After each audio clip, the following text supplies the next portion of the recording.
Ben, je pense que c'est une passion quand même exigeante, une passion qui est très fermée, surtout des personnes afro-descendantes, parce que on se dit c'est très complexe, c'est pas facilement accessible parce qu'on se dit on n'a pas la bonne couleur de peau, et parfois c'est quelque chose de très honorable.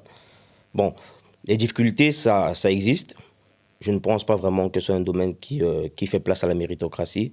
Il faut quand même forcer pour pouvoir avoir une place dans ce milieu.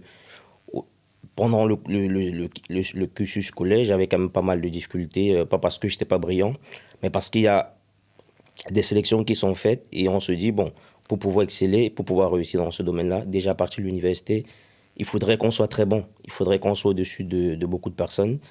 Donc à ce niveau-là, j'ai eu pas mal de difficultés, mais moi je ne les voyais pas. J'ai été confronté comme plusieurs personnes au racisme, mais bon, ça ne m'a pas ébranlé. Je me suis dit, c'est un passage forcé pour pouvoir arriver à ma fin. Puis est venu au moment de pouvoir accéder proprement à la profession d'avocat. C'était difficile, très difficile même, mais je me suis dit, bon, il faudrait que je mette en place un mécanisme qui est beaucoup plus interactif et qui va sortir du commun.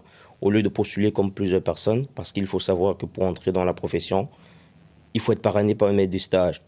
Donc je me suis dit, bon, pour pouvoir accéder là, plusieurs mails sont envoyés, mais il n'y a pas de réponse. Je me suis dit, il faudrait que j'essaie de changer de manière de faire. C'est comme ça que j'ai essayé de rencontrer des personnes.